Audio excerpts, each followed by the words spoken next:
오늘은 성령의 열매의 두 번째인 기쁨, 희락에 대해서 함께 나누려고 합니다. 여러분 삶에는 기쁨이 있으십니까?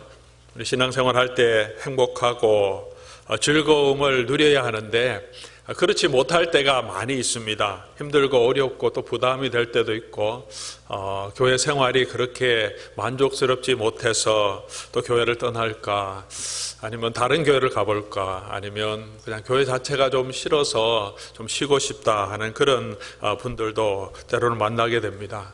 저도 지난해 말부터 계속해서 기도의 제목을 가지려고 하는 것은 아닌데, 하나님이 마음에 주신 기도의 제목이 내 속에 하나님을 섬기는 기쁨이 충만하면 좋겠다. 목회를 하는 것도 우리가 열심히 하는 것을 넘어서서 정말 이곳에서 하나님이 주시는 기쁨이, 섬기는 기쁨이, 또 목회하는 기쁨을 누렸으면 좋겠다 하는 기도 제목을 계속해서 가지고 있습니다.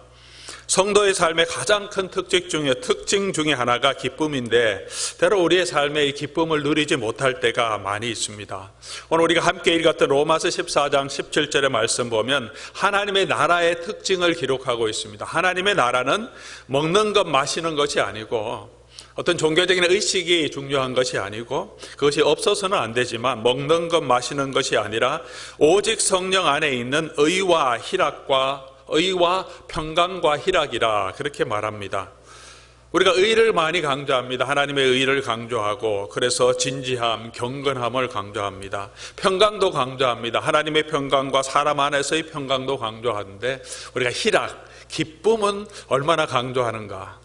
의와 평강과 희락이라, 하나님의 나라의 특징이라고 말합니다. 천국은 잔치로 비유하지 않습니까? 천국은 항상 기쁜 곳으로 비유합니다. 그곳에서는 하나님이 우리를 기뻐하시고 우리가 하나님을 즐거워하고 먹고 마시고 기뻐하고 즐거워하는 그 천국의 기쁨을 누리는 것이 오늘 성도고 교회고 교회 공동체고, 우리가 하나님 앞에서 잔치하는 것이 성도의 그 교제이고 예배인데, 우리 마음속에 얼마나 기쁨이 충만한지 잘 모르겠습니다. 오늘 이 말씀을 통하여서 성령 안에서 우리에게 주시는 기쁨, 성령의 열매로 주시는 그 기쁨이 무엇인지 한번 돌아보고 그 기쁨을 회복해가는 좋은 계기가 될 수 있기를 바랍니다. 오늘 크게 세 가지 주제로 말씀을 드리려고 합니다. 성령의 열매로 주시는 기쁨은 어떤 것인가 먼저 우리가 한번 살펴보고, 두 번째로는 그런데 그 기쁨을 얻는데 방해되는 요소들은 어떤 것인지, 그리고 그 기쁨을 회복하기 위해서 우리가 어떻게 하면 좋을까, 이 세 가지 주제를 함께 나누려고 합니다. 먼저 성령이 주시는 기쁨, 이 기쁨, 희락이라고 하는 것은 성령의 열매로 우리에게 주시는 희락을 말합니다. 보편적으로 많은 사람들이 예수 그리스도를 믿지 않더라도, 성령이 그 안에 계시지 않더라도 기쁨을 다 누립니다. 기뻐하는 것이 참 많습니다. 어떤 일을 성취했을 때 기뻐합니다. 노력해서, 아이들은 열심히 공부해서 자기가 원하는 대학을 갔든지, 열심히 시험 봐서 또 열심히 노력해서 어떤 라이센스를 얻었든지, 아니 자기가 원하는 직장에 들어갔든지, 그럴 때 우리 마음속에 기쁨을 누리죠. 또는 이민 와서 열심히 일해서 고생해서 투잡 뛰고 뚜리잡 뛰어서 이제 자기 집을 하나 마련했을 때 얼마나 마음이 기쁩니까? 정말 기쁘다. 정말 보람도 있고요. 이때까지 했던 모든 고생들이 다 지나가는 것 같은 그런 기쁨이 있습니다. 때로는 이제 연세가 드신 많은 성도님들은 손주들이 나서 아장아장 걸어가는 모습을 보면 얼마나 기쁩니까? 정말 우리 자녀를 키울 때는 바쁘고 힘들어서 그런 기쁨을 다 못 누렸는데, 어르신들 항상 말씀해요. 이제 다 키워놓고 손주가 낳을 때는 내 자식 아니니까 나는 그냥 즐기기만 하면 되니까요. 얼마나 기쁜지 모른다. 이렇게 할머니, 할아버지들이 많이 얘기합니다. 얼마나 기쁘죠. 삶에 변화된 거 아무것도 없고, 같은 집에 살고 뭐 특별히 돈이 더 있는 것도 알고 몸도 계속 아프지만, 이 자녀들이, 우리 손주들이 일어나서 걸어가고 뒤뚱뒤뚱하고 이렇게 잘하는 모습, 그것만 봐도 우리 삶에 여러 가지 모든 고난들이, 아픔들이 그냥 막 사라지는 그런 기쁨이 우리에게 있습니다. 좋은 음악회 같은 데 가서 음악을 좋아하시는 분은 아름다운 오케스트라가 연주하는 거 연주 한번 들으면 또 기쁨을 누리는 그런 분도 있습니다. 좋아하는 운동 골프를 하든 테니스를 치든 일주일 동안 고생 일하다가 한번 신나게 땀을 흘리면서 운동을 할 때 우리 마음속에 또 기쁨을, 또 즐거움을 가질 수 있습니다. 찬양을 좋아하시는 분은 우리 찬양대에서 연습하는 거 쉽지 않지만 연습하고 찬양을 하나님 앞에 드림을 통해서 여러분 기쁨을 누리지 않습니까? 그렇죠. 힘들어서 찬양대에 서시는 분 아무도 없을 것 같아요. 기뻐하세요. 목요일날 우리 일부 찬양대 목요일날 저녁에도 와서 또 연습하고 기쁨이 있죠. 우리 찬양을 드릴 때 꼭 성령 가운데 있지 않더라도 보편적으로 우리 삶의 하나님 여러 가지 일들을 통해서 우리가 기쁨을 누립니다. 누구나 느끼는 기쁨입니다. 이런 보편적인 기쁨들을 성령의 기쁨이라고, 성령이 주시는 열매라고 얘기할 수는 없죠. 믿지 않는 분들도 자녀를 보고 손주를 보고 다 기쁘고 어떤 성취감을 가지고 또 한 일을 가지고 기뻐하기 때문입니다.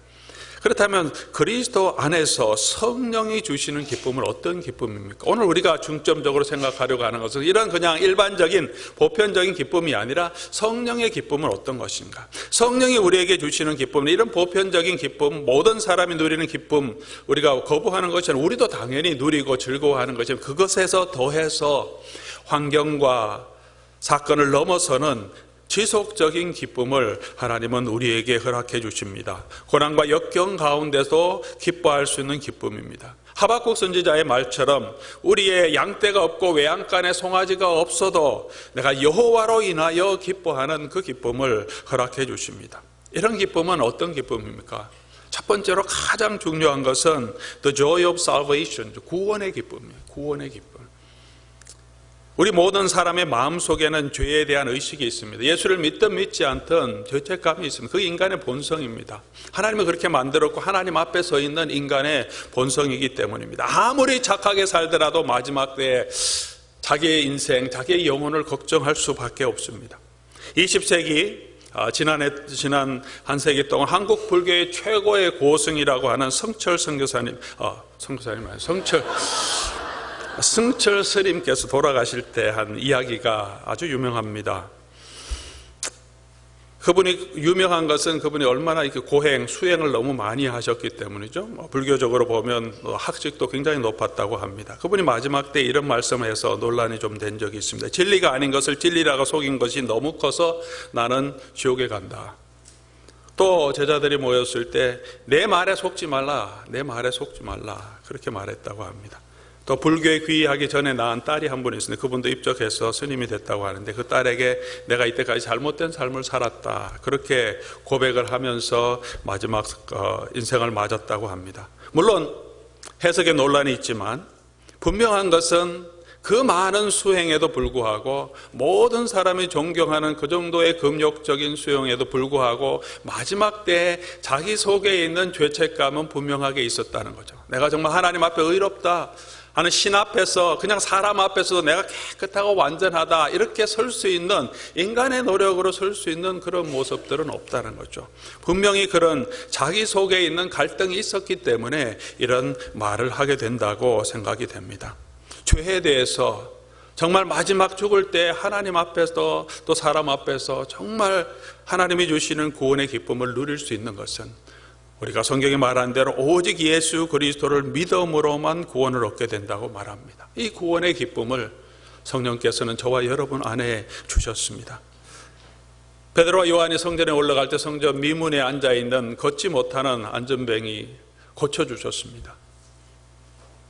은과 금이 아니라 예수 그리스도의 이름으로 고쳐주셨을 때 그가 성전 안에 들어가면서 이제 뛰어서서 걸으며 그들과 함께 성전에 들어가서 하나님을 찬송하니 그렇게 말합니다. 얼마나 기뻤겠습니까?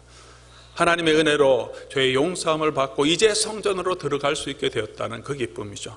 삭개오도 무화과 나무 위에 올라가 있다가 예수님을 만난 다음에 예수님이 그를 내려오라 하니까 급히 내려와 즐거워하며 영접하거늘 그렇게 기록하고 있습니다. 얼마나 즐거웠던지. 삭개오의 마음속에 채워지지 않는 갈증이 있었어요. 물질적인 문제가 아니고 사회적인 문제가 아니고 그것보다 더 깊은 영적인 갈등이 있었습니다. 내가 정말 하나님 아브라함의 자손인가? 내가 정말 내가 구원을 얻을 수 있는 사람인가? 그리고 예수 그리스도를 만났고 그를 아무 조건 없이 만나주시고 내 집에 들어가겠다고 초청해 주시고 찾아오신 그 예수님을 만난 것이 너무 기뻐서 그 가지고 있던 모든 재산들 그냥 마음껏 나눠줘도 그 마음속에는 기쁨이 넘쳤다고 하고 있습니다. 저와 여러분도 아마 그런 구원의 감격이 있을 줄 압니다. 늘 같은 구원의 강도, 기쁨이 같은 것은 아니지만 우리의 삶 가운데서 하나님이 주시는 그 구원, 예수 그리스도를 믿었을 때 내 모든 죄를 용서해 주신 하나님의 구원의 은혜를 우리가 누린 적이 있을 줄 압니다. 삶의 형편이 동일하더라도 그 구원의 기쁨이 저와 여러분에게 넘치는 것, 그것이 성령이 주시는 기쁨입니다. 저도 어려서부터 신앙생활했지만 대학교 2학년 때 다시 한번 하나님이 주시는 구원의 은혜를 체험하는 시간이 있었습니다. 정말 계속 믿어야 될지 말아야 될지 그런 고민을 가지고 하나님 앞에 엎드려 기도할 때 하나님께서 다시 한번 저의 모든 부족한 것, 교만한 것, 죄를 보여주시고 죄의 용서함의 은혜를 주셨을 때 얼마나 기쁘고 감사했는지 모릅니다. 가슴 속에서 찬양이 나오고 눈물이 흘러나오면서 같은 환경 가운데 있어서도 하나님이 주시는 기쁨으로 충만했던 그런 경험을 아직도 가지고 있습니다. 내 주 되신 주를 참 사랑하고 곧 그에게 죄를 다 고합니다.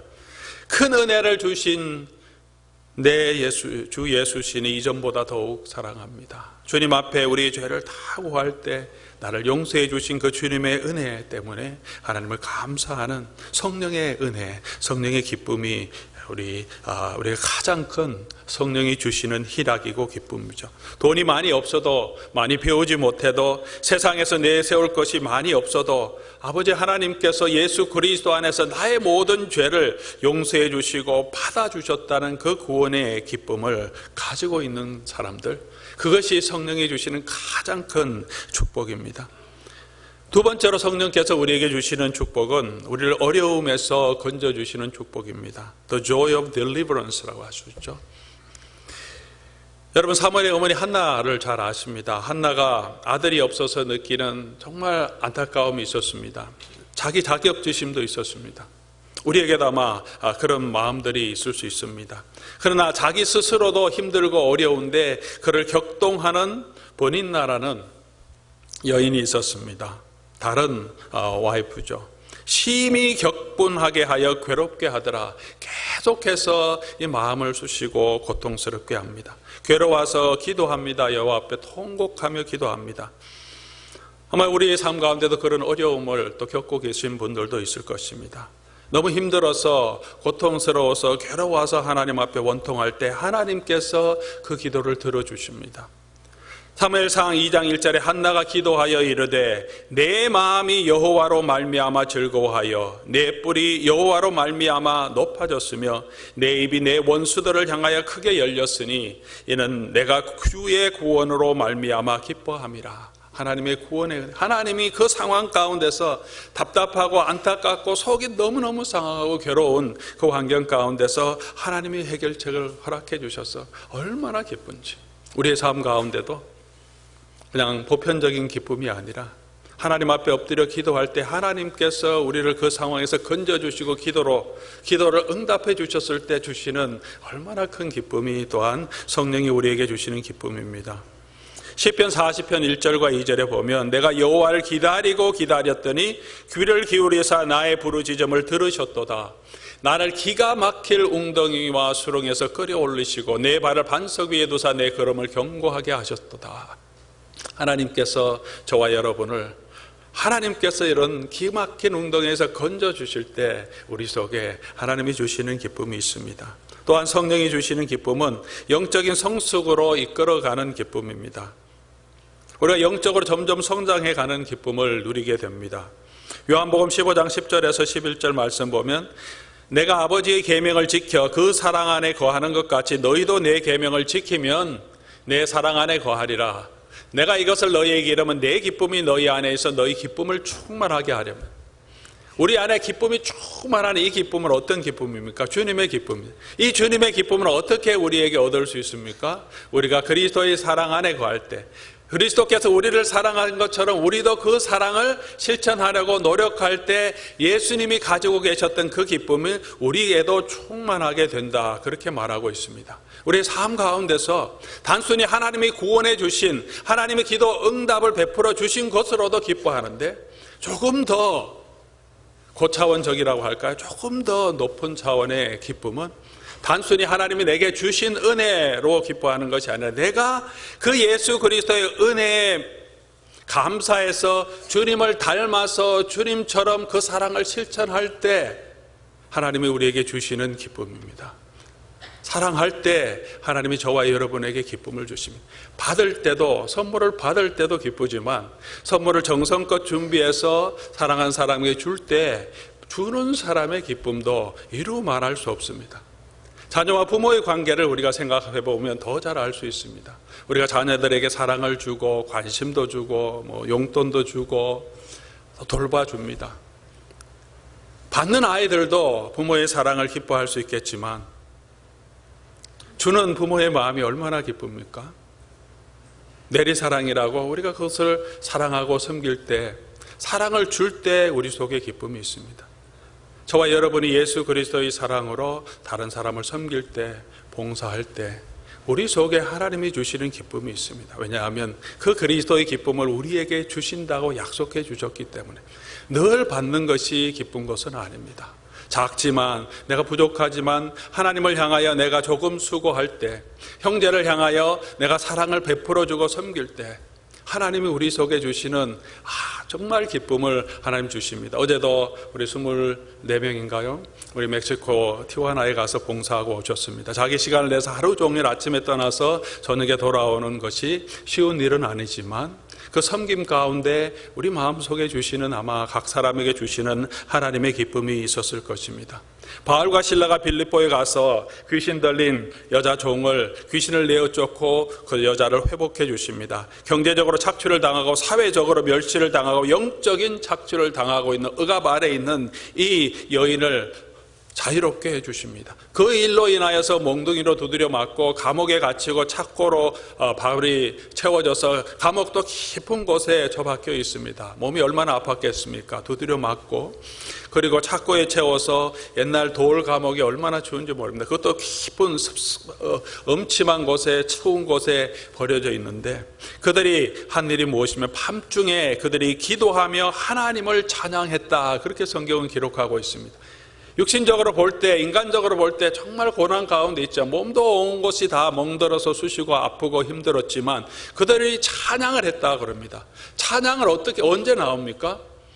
기쁠 때 나오죠. 몸은 아프지만 그 마음속에 하나님을 찬양하는 기쁨이 있었습니다. 왜 그렇습니까? 예수 그리스도의 고난에 동참할 수 있기 때문에. 그들의 섬김을 통해서 억압받는 이 한 불쌍한 여인이 자유함을 얻었기 때문에, 그 기쁨, 그 아름다운 일에 자기가 쓰임받았기 때문에, 예수님을 닮아가는 그 길을, 예수의 제자의 길을 지금 살아가고 있기 때문에 그 마음속에 주시는 기쁨이 있었습니다. 그것이 또 성령께서 저와 여러분에게 주시는 성령의 열매로서 주시는 기쁨입니다. 또 하나는 우리가 하나님의 임재로 인한 기쁨이라고 말할 수 있겠습니다. 하나님이 나와 함께 계심을 느끼게 됨으로 저와 여러분이 누리는 기쁨입니다. 영적인 것이죠. 예배 가운데 또는 찬양 가운데, 혼자서 기도하는 가운데 예기치 않은 그때 하나님이 나와 함께 하시며 영적인 성령께서 나 옆에 계시면 나를 위로해 주시는 것을 내가 느낄 때 우리 마음속에 하나님이 주시는 이 기쁨, 희락이 충만하게 됩니다. 영적인 경험입니다. 아마 여러분의 기도 가운데, 여러분의 예배 가운데 이런 경험이 있었을 줄 압니다. 걱정하지 말라 하시는 음성으로 나에게 찾아오시고, 말씀으로 찾아오시고, 하나님이 함께 계심을 느끼게 하심으로 더 이상 외로워하지 않게 하시고 하나님의 임재를 경험하게 해주는 그런 기쁨이 성령 안에 있는 사람에게 하나님이 주시는 기쁨입니다. 이것이 성령이 주시는 열매라고 할 수 있습니다. 그럼 우리가 이런 기쁨을 누리는데 방해되는 요소들이 뭡니까? 온전히 이런 기쁨을 우리가 날마다 누리지 못하고 있습니다. 늘 성령의 임재를 느끼지 못하고 있고 늘 죄 용서함의 감격을 가지고 있지는 못하고 있습니다. 이런 하나님이 주시는 성령의 희락, 성령의 열매를 누리지 못하는 원인들은 첫 번째로는 회개하지 않는 죄라고 할 수 있습니다.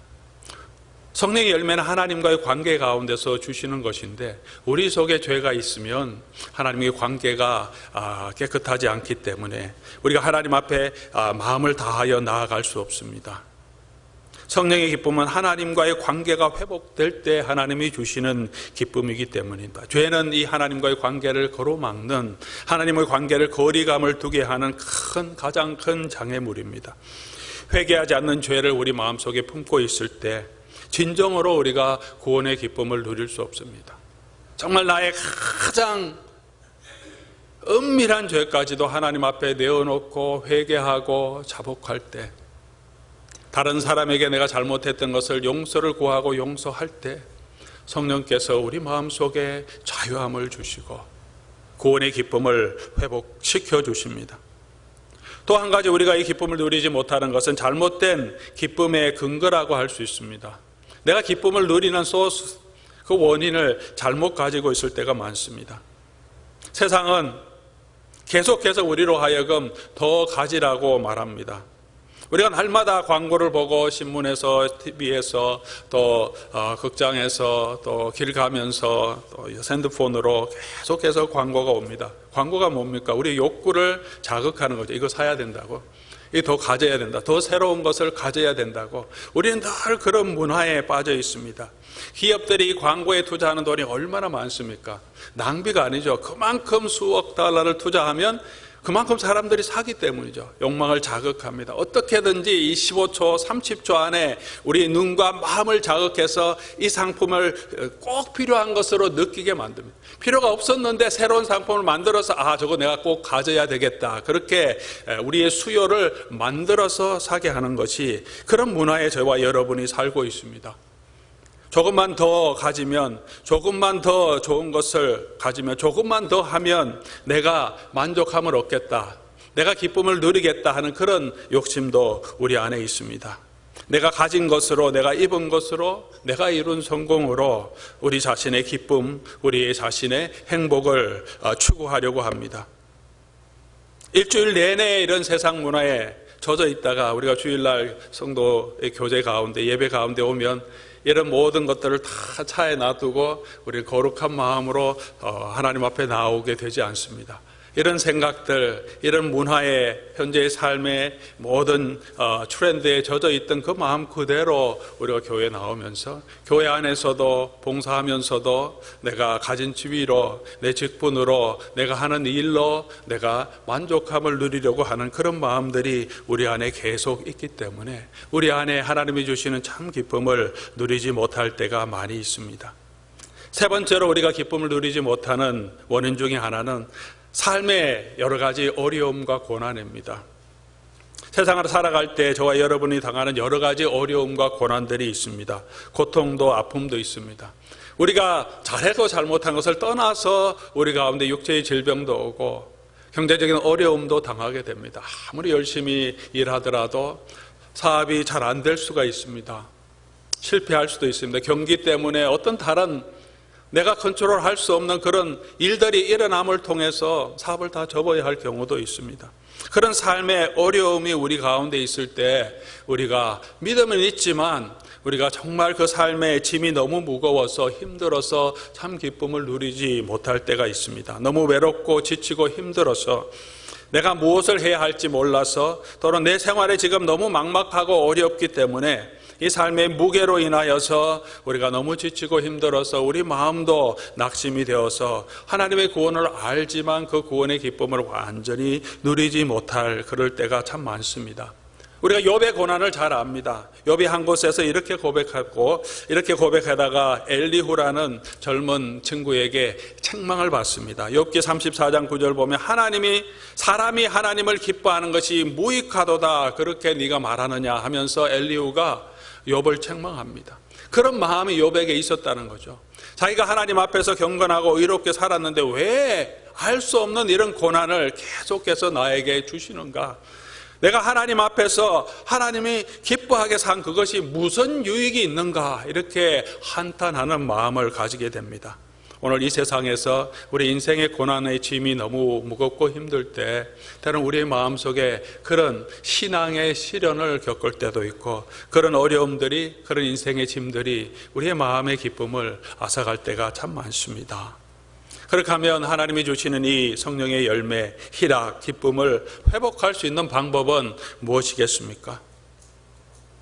가장 먼저 우리가 구원의 기쁨을 회복하기 위해서는 회개함으로 하나님 앞에 나아가야 합니다. 하나님의 은혜를 붙들어야 합니다. 하나님의 관계의 회복이 가장 중요합니다. 구원의 기쁨을 회복하기 위해서 겸손하게 우리가 하나님 앞에 엎드려야 합니다. 우리 자신의 동기를 살피고 혹시 내 속에 하나님 앞에 정말 회개하지 않은 죄가 있는지, 죄의 습관이 있는지, 그런 욕심이 있는지 돌아보고 하나님 앞에 나아가 회개할 때, 우리 자신을 하나님 앞에 내어놓을 때 하나님께서 그곳에서 구원의 기쁨을 회복해 주시고 관계의 기쁨을 회복해 주십니다.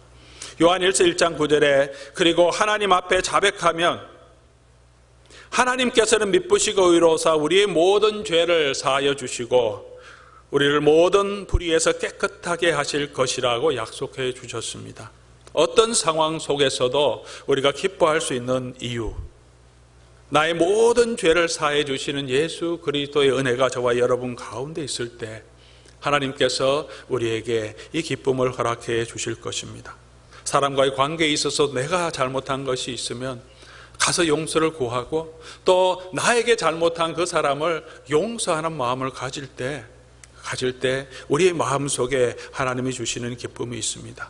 우리가 바른 길에 서 있다고 확신이 있으면 어떤 환경에 있어서도 우리는 기쁨으로 담대하게 설 수 있습니다. 하지만 아무리 좋은 집에 있더라도 도둑이 제발 저린다고, 도둑이 발 뻗고 잠을 자지 못한다고 우리 마음속에 기쁨과 우리가 정의의 하나님의 진리 위에 서 있다고 생각하지 않을 때 늘 우리 마음속에는 걱정과 불안이 있을 수밖에 없습니다. 진정으로 다시 한번 우리 삶을 돌아보고 하나님 앞에 나아가서 우리의 죄를 다시 한번 간구할 때, 이 하나님이 주시는 은혜를 붙들 때 저와 여러분 속에 하나님이 구원의 기쁨을 회복해 주시고 관계 가운데도 하나님의 은혜를 허락해 주시며 그 안에서 우리가 주시는 희락이 넘치게 될 줄 믿습니다.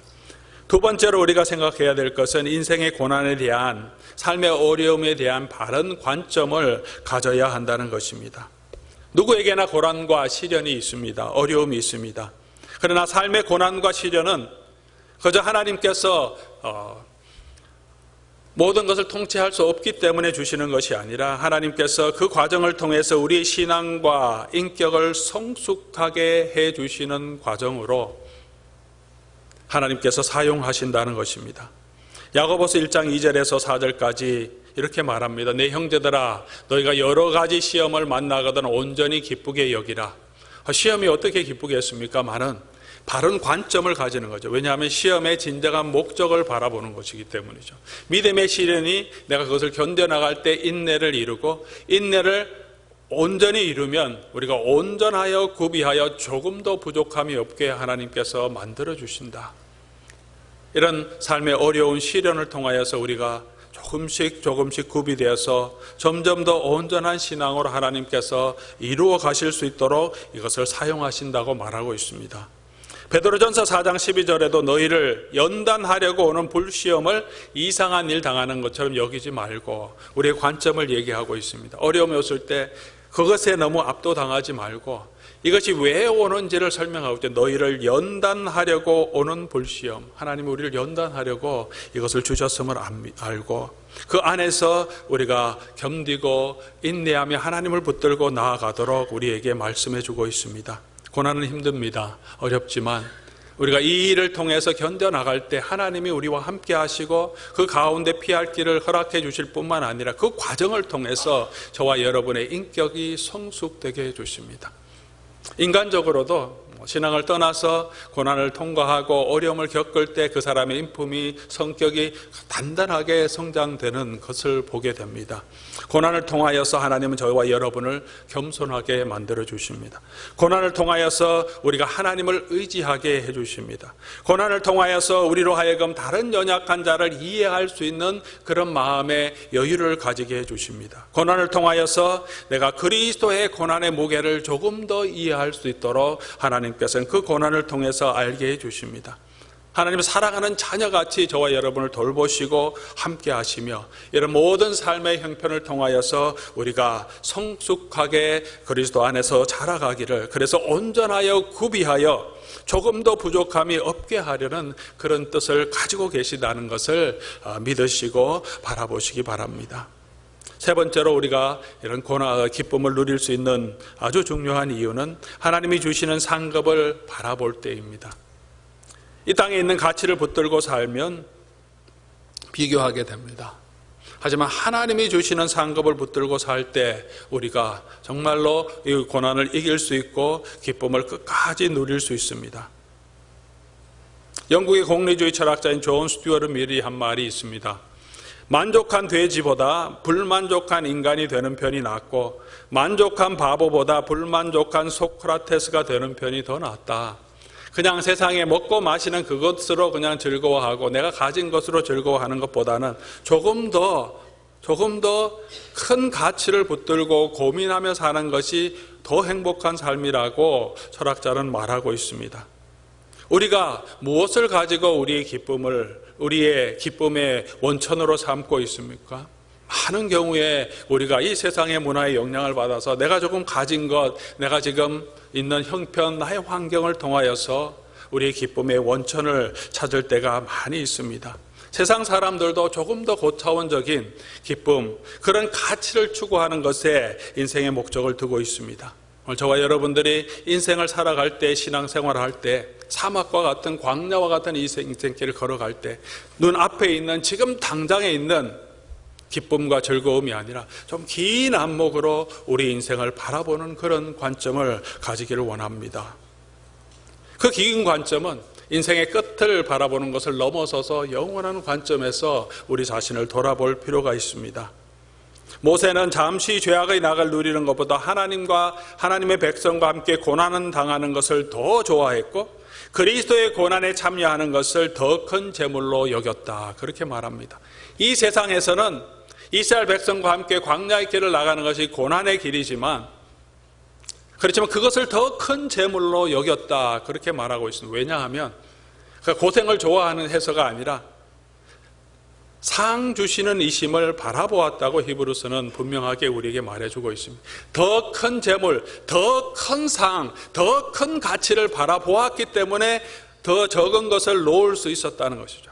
이것이 너무 좋은데 그냥 나는 하나님을 위해서 이것을 포기하고 그냥 나는 이 고생을 하는 것이 아니라 이것보다 비교할 수 없는 더 큰 상을 바라보았기 때문에 이것을 내려놓을 수 있었다고 그렇게 말하고 있습니다. 저와 여러분이 하나님을 섬길 때 단순히 섬기는 것이 아니라 하나님의 구원의 은혜 가운데 그 기쁨 가운데 있는 것을 다 드려도 하나님이 기뻐하도록 드려야 되는 사람임에도 불구하고 하나님께서는 그것에 그치지 아니하시고 우리를 위하여 상을 준비하고 계십니다. 하늘의 영광을 준비하고 계시고 우리가 믿음 가운데 신앙생활할 때 마지막 때에 하나님께서는 영원한 천국에서 우리를 향한 큰 상급을 예비하고 계신다. 그 기쁨을 주시기 때문에 우리가 그것을 바라볼 때 현재의 고난을 이겨갈 수 있는 것이라고 성경은 계속해서 우리에게 말해주고 있습니다. 예수님께서도 십자가의 고난을 참으실 때 그저 고난을 참으신 것이 아니라 그 앞에 있는 기쁨, 천국의 기쁨, 하나님께 그것을 살려주시고 예수 그리스도와 함께 하나님의 백성들이 천국의 영광을 누릴 수 있는 그 기쁨을 바라보시고 그 상급을 바라보시고 건디셨다. 그렇게 말하고 있습니다. 이 땅에 우리가 살아갈 때 고난이 있습니다. 어려움이 있습니다. 그것을 평가절하하는 것은 아니고 무시할 수 있는 것도 아닙니다. 때로는 신앙을 흔들어 버릴 정도로 우리에게 시련이 오기도 합니다. 하지만 현재의 고난은 장차 올 영광과 좋게 비교할 수 없다는 사도 바울의 고백, 그것을 믿고 바라보고 걸어가는 것이 성도의 삶이고 그럴 때 저와 여러분에게 성령께서 주시는 기쁨과 희락이 충만할 것입니다. 지난주에 여러분 미국 드라마를 얼마나 많이 보시는지 모르겠어요. 저도 많이 보지는 않습니다만 이렇게 유튜브에 공개되는 내용을 통해서 접했는데요. 아메리카스 갓 탤런트라는 프로그램이 있습니다. 거기에 골든 부저를 잡았던 한 여인이 여성이 있어서 화제가 됐습니다. 지난 화요일 방송하고 골든 부저를 받았는데 골든 부저를 이렇게 치면 바로 다른 예비 경선이 아니라 바로 파이널로 세마이 파이널로 들어서 라이브 쇼에 갈 수 있는 것입니다. 이 아가씨는 29세의 맨디 하비라는 아가씨인데 18세 때 병으로 청력을 잃었습니다. 듣지를 못합니다. 그래서 소화를 하는 트랜슬레이터가 같이 와서 이 심사위원들을 통역해주고 자기가 말했습니다. 말을 알아듣지 못하기 때문에 자기가 음악을 포기하려고 했던 마음이 많이 있었다고 합니다. 그런데 자기가 직접 작곡한 노래를 부를 때 그 반주를 못 들으니까 신을 벗고 하더라고요. 신을 벗고 이 바이브레이션을 해갖고 발에서 느끼는 바이브레이션으로 이렇게 리듬을 따라서 같이 노래 부르는데 노래를 얼마나 잘 부르고 정말 아름다운 곡을 불렀기 때문에 사이먼이라는 아주 유명한 조치가 있죠. 바로 나와서 골든 부저를 눌렀습니다. 온 청중들이 다 일어나서 환영하고 정말 감동의 무대였습니다. 그녀의 노래 제목이 Try라는 제목의 노래였습니다. Try. 다 포기하고 싶었는데 더 이상 노래도 안 들리니까 어떻게 하겠습니까? 다 포기하고 싶었는데 포기하지 않고 다시 한번 노력해 봐야 되겠다. 그런 마음을 가지고 노래를 쓰고 애써서 결국은 다양한 방법과 청력을 극복할 수 있는 그런 여러 가지 방법들을 가지고 다시 노래할 수 있게 되었다는 거죠. Try, 시도하라, 노력하라. 하나님이 저와 여러분에게도 같은 말씀을 하지 않을까 하는 마음이 들었습니다. Try, 시도하라고. 기쁨이 없느냐? 시도하라. 기뻐하라고 우리에게 하나님은 말씀하십니다. 기뻐하라. 주 안에서 기뻐하라. 주 안에 있으면, 주 안에서 기뻐하면 내가 그 기쁨을 충만하게 해 주시겠다고 하나님 말씀하셨습니다. 하나님의 백성들이 기뻐하기를 원하시고 기쁨 가운데 살기를 원하십니다. 삶에 어려움이 있지만 여러 가지 잘못이 있지만 우리의 죄를 회개하고 하나님 앞에 나아갈 때 하나님께서 우리의 기쁨을 충만하게 해 주시고 우리 안에도 하나님의 기쁨을 누릴 수 있도록 하나님은 예비하고 계십니다. 저와 여러분 안에 성령이 있을 때 그 성령께서 분명코 우리에게 하나님의 기쁨을 허락해 주실 것입니다. 아메리카스 갓 탤런트는 컴피티션입니다. 경쟁입니다. 마지막 한 명만, 두 명만 파이널로 갈 수 있지만 우리가 하나님 앞에서 우리가 당하는 이 경주는 컴피티션이 아닙니다. 한 사람 한 사람 하나님이 따로따로 보시면서 우리가 하나님 앞에 섰을 때 하나님께서 골든 부저를 치시면서 하나님의 영광스러운 천국으로 우리를 인도해 주실 것입니다. 주 안에서 기뻐하라. 우리에게 예비하신 큰 상급이 있기 때문에 우리가 기뻐하며 즐거워하며 현재의 고난을 이겨가는 저와 여러분 될 수 있기를 바랍니다. 우리 삶의 모든 죄의 문제를 하나님 앞에 내어놓고 구원의 감격을 가지고 우리가 영적인 성숙의 기쁨을 누리면서 예수 그리스도를 닮아가는 그 기쁨 가운데 영원한 하나님의 나라를 소망하며 나아갈 때 저와 여러분에게 하나님이 주 안에서 주시는 이 기쁨이 충만하게 채워주실 것입니다. 오늘 이 기쁨이 저와 여러분에게 예루살렘 교회에 함께 하기를 주님의 이름으로 축원합니다.